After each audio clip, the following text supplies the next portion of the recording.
17장 1절부터 28절까지 말씀으로 너희가 살아나리라, 너희가 살아나리라, 이런 제목으로 말씀의 은혜를 나누고자 합니다.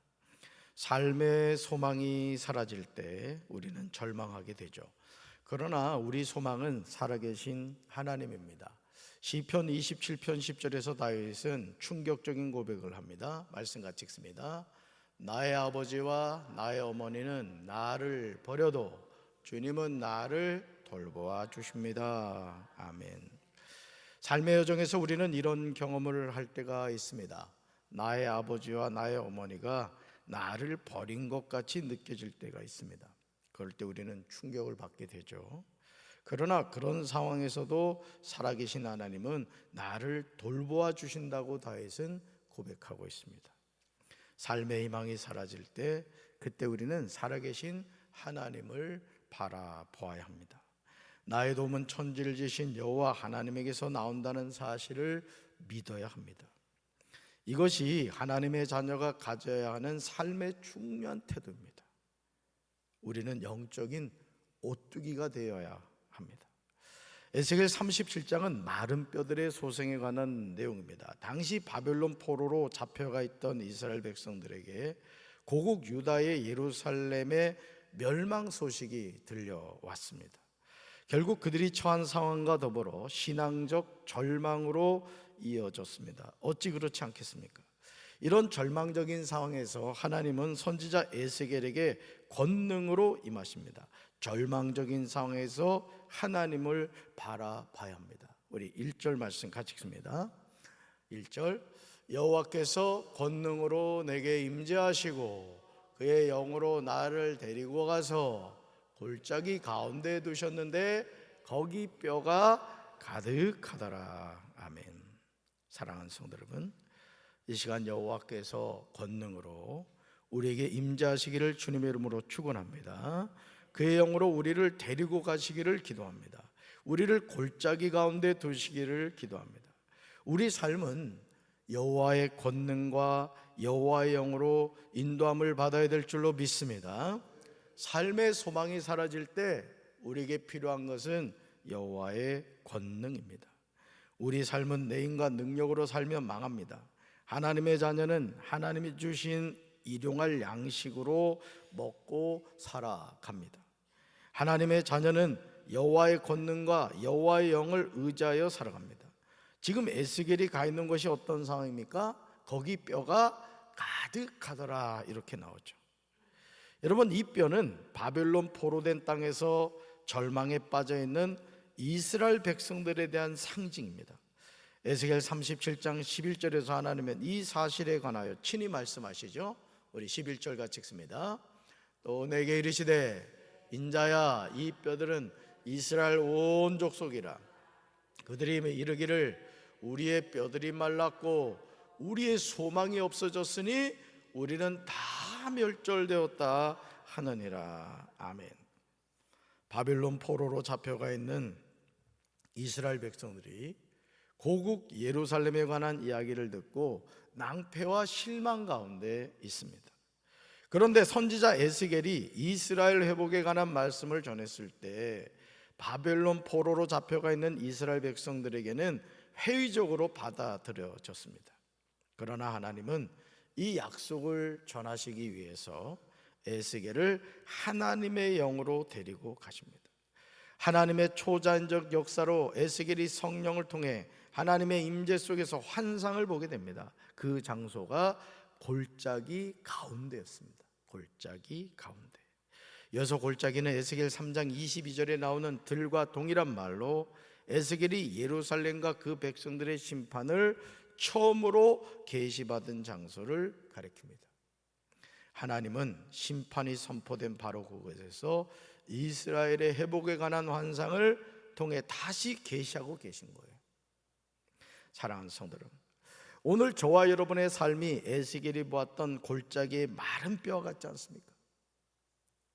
이스라엘 백성이 우리의 뼈들이 말랐고 우리의 소망이 없어졌으니 우리가 다 멸절되었다고 고백하듯이 그런 메마른 삶을 살아가고 있지는 않습니까? 그러나 이런 소망이 사라진 우리 삶이 다시 회복되는 길이 있다는 거예요. 바로 그것이 하나님의 말씀입니다. 따릅시다. 하나님의 말씀. 하나님의 말씀. 소망이 사라진 우리 삶이 다시 회복되는 길이 뭐라고요? 하나님의 말씀이라는 거예요. 하나님의 말씀. 에스겔 37장 4절에서 하나님은 에스겔에게 너는 이 모든 뼈에게 대언하여 이르기를, 이렇게 말씀하시죠. 너는 이 모든 뼈에게 대언하여 이르기를. 그렇다면 하나님이 선지자 에스겔을 통하여 대언하라고 하시는 말씀이 무엇일까? 바로 이 내용이에요. 같이 읽습니다. 너희 마른 뼈들아 여호와의 말씀을 들을지어다. 아멘. 이 마른 뼈가 누구라 그랬어요? 이스라엘 온 족속이라 했다. 오늘날로 말하면 하나님의 택한 백성들을 말합니다. 마른 뼈들에게 뭘 들으라? 말씀을 들으라고 하십니다. 마른 뼈가 살아나는 비결은 오직 하나님의 말씀을 듣는 것 외에 없어요. 여러분, 오늘 하나님의 자녀로 우리가 이 세상을 살아가면서 하나님의 말씀을 듣는 게 너무너무 중요한 거예요. 할렐루야. 오늘 왜 많은 사람들이 영적으로 골짜기에 심이 마른 뼈와 같은 삶을 살아갑니까? 그 이유는 하나님의 자녀가 하나님의 말씀을 듣지 않기 때문입니다. 우리에게 육의 양식이 필요하듯이 하나님의 자녀는 영의 양식을 매일 먹어야 되는 거예요. 그래서 우리가 항상 주일 성수를 하고 하나님의 말씀을 듣는 자리를 사모해야 되는 겁니다. 자꾸 말씀을 먹어야 되는 거예요. 먹어라, 들으라, 마시라, 그렇게 말씀하시죠. 신명기 8장 3절에서 하나님의 사람 모세는 이 사실에 관하여 하나님의 백성에게 분명히 전하고 있습니다. 우리 말씀 같이 읽습니다. 너를 낮추시며 너를 줄이게 하시며 또 너도 알지 못하며 내 조상들도 알지 못하던 만나를 내게 먹이신 것은 사람이 떡으로만 사는 것이 아니요 여호와 입에서 나오는 모든 말씀으로 사는 줄을 내가 알게 하려 하심이니라. 아멘. 이 말씀을 떡집이 제일 싫어한대요. 사람이 떡으로만 사는 것이 아니다 이래가지고 웃어보자고 한 얘기인데 잠이 들게까지. 지금 내 삶이 골짜기 마른 뼈와 같이 절망적인 상황이라고 하더라도 우리가 회복의 말씀을 듣고 그 말씀을 붙잡고 살아가면 우리는 희망을 노래할 수 있는 거예요. 아멘이십니까? 그래서 늘 말씀드리지만 이 눈에 아무 증거 보이지 않고 이게 아무 소리 들리지 않고 이 손에 잡히는 거 없다 할지라도 하나님의 말씀을 붙잡고 나가면 우리는 승리하게 되는 거예요. 최후 승리를 얻을 때까지 뭘 붙잡아야 돼요? 하나님의 말씀을 붙잡아야 돼요. 어떤 현상이 나타나고 우리가 평소 보지 못했던 이상한 일들이 일어난다 할지라도 우리는 끝까지 하나님의 말씀을 붙잡아야 돼요. 천지는 없어지겠으나 내 말은 없어지지 않는다 그랬어요. 근데 사실은 이게 어려워요. 사실은. 그래서 미혹당하는 거죠. 왜 많은 사람들이 신앙생활 하다가 하나님을 떠날까요? 그 이유는 다른 게 아니에요. 자꾸 상황과 어떤 나타나는 것들을 바라보기 때문에 그런 거예요. 왜 실망하죠? 말씀을 떠나서 내 눈에 보이는 걸 자꾸 본단 말이에요.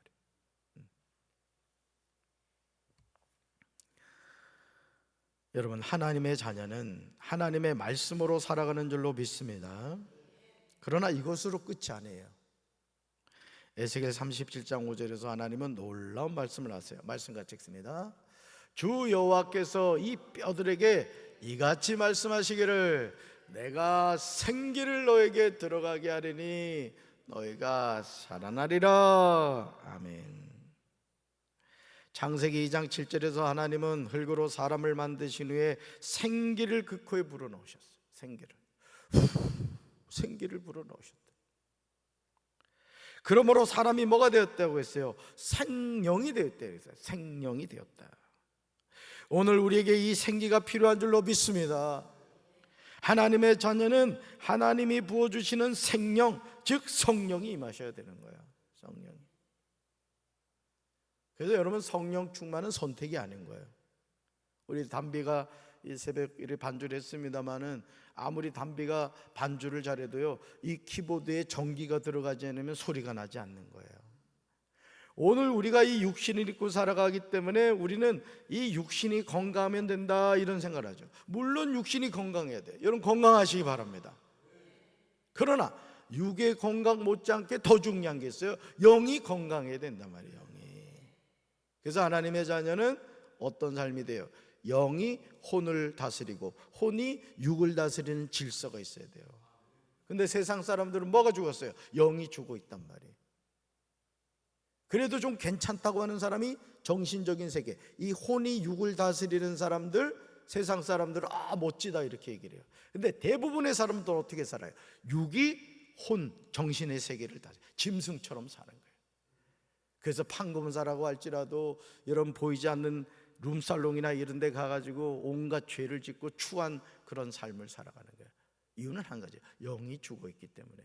육이 혼을 다스리니까 짐승 같은 삶을 사는 거예요. 하나님의 자녀는 하나님이 부어주시는 생명, 즉 성령이 임하셔야 돼요.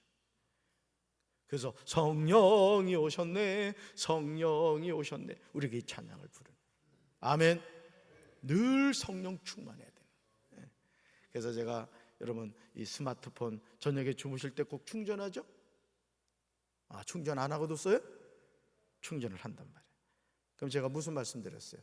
이거 충전할 때 주여 저도 성령으로 충만케 해 주옵소서. 그렇다고 또 콘센트에다 손가락 넣지 말고. 삶이 아무리 힘들고 고통스러워도 하나님의 자녀는 희망을 노래하며 살아가는 거예요. 따라합시다. 나는 된다. 우리 가정은 축복받았다. 우리 교회는 부흥한다. 우리나라는 좋은 나라다. 아멘. 미국이 지금 아주 자중질환이 났단 말이에요. 참 웃기는 나라예요. 우린 선진국인 줄 알아요. 저 프랑스도 지금 난리 났잖아요. 그죠? 그러니까 여러분, 제가 늘 첫 번째로 기도하는 게 뭐예요? 평안하여 든든히 서가는 교회가 돼야 돼요. 교회는 평안해야 돼요. 성령이 임하시는 교회가 돼야 돼요. 가화만사성인 거예요. 교화만사성인 겁니다, 여러분. 그래서 여러분 항상 우리가 이 평안을 빼앗기면 안 돼요. 항상 우리 마음에는 하나님이 임하셔야 돼요. 할렐루야. 삶이 아무리 힘들고 고통스러워도 하나님의 자녀는 희망을 노래하며 살아가는 거예요. 희망을. 그래서 늘 긍정적인 말을 하고 믿음의 말을 하고 축복의 말을 해야 돼요. 축복의 말을. 자녀들을 향해서도 항상 축복하란 말이에요. 내가 너를 축복하노라. 하나님이 너와 함께 하노라. 자꾸 선포하란 말이에요. 아멘이십니까? 네. 에스겔 37장 6절에서요 하나님이 노래를 하세요. 하나님이 노래하세요. 말씀 같이 읽습니다. 너희 위에 힘줄을 두고 살을 입히고 가죽으로 덮고 너희 속에 생기를 넣으리니 너희가 살아나리라. 또 내가 여호와인 줄 너희가 알리라 하셨다 하라. 아멘. 이 말씀을 잘 봐요. 자, 골짜기에 뭐가 가득했다 그랬어요? 뼈가 가득했어요. 근데 그 뼈가 심히 말랐다 그랬단 말이에요. 소망이 있어요, 없어요? 소망이 없어요. 자, 그런데 우리 하나님이 희망을 노래하고 계세요. 너희 위에 뭐를 두고? 힘줄을 두고 뭐를 입히고? 살을 입히고 뭘 덮고? 가죽으로 덮고 너희 속에 뭘 넣으리니? 생기를 넣으리니 너희가 말이라 살아나리라. 이 축복 받으시기 바랍니다. 소망이 없는 것 같고 내 인생 끝났구나. 우리 가정은 이제 끝났구나. 뭘 끝나기는 하나님이 함께 하시면 되는 거예요. 아멘이십니까? 그러니까 여러분 세상이 우리 살기 힘들라 그래도 하나님이 함께 하시면 되는 거예요. 하나님이 함께 하시면. 그래서 우리는 늘 희망을 노래하는 거예요. 희망을. 할 수 있다. 하면 된다. 해보자. 이제 희망을 노래하며 살아야 될 줄로 믿습니다. 하나님이 우리 속에 생기를 넣어주실 줄로 믿습니다. 살아나게 될 줄로 믿습니다. 이 하나님 누구 하나님? 나의 하나님이란 말이에요. 나의 하나님. 하나님 모시고 오늘도 거룩한 성일 하나님께 영과 진리로 예배드리며 하나님께 감사를 올려드리는 우리 성도들 되기를 주님의 이름으로 축원합니다. 가슴에 손 얹겠습니다. 사랑의 주님, 골짜기의 마른 뼈다귀들, 바짝 마른 뼈다귀들이 이스라엘 온 족속이라고 했습니다. 오늘 우리가 사는 이 세상이 뼈로 가득한 바짝 마른 골짜기와 같은 세상을 살아갑니다. 그러나 하나님의 말씀이 대원될 때, 하나님이 생기를 불어넣으실 때 지극히 큰 군대로 변화되었습니다. 주님, 우리가 어떤 절망적인 상황에서도 희망을 노래하게 하시고, 하나님의 말씀을 통하여 우리 영혼이 살아나게 하시고, 하나님의 생기 성령이 우리 속에 충만하여 날마다 성령 충만한 삶을 살아가게 하옵소서. 예수님 이름으로 간절히 축복하며 기도합니다. 아멘. 주님과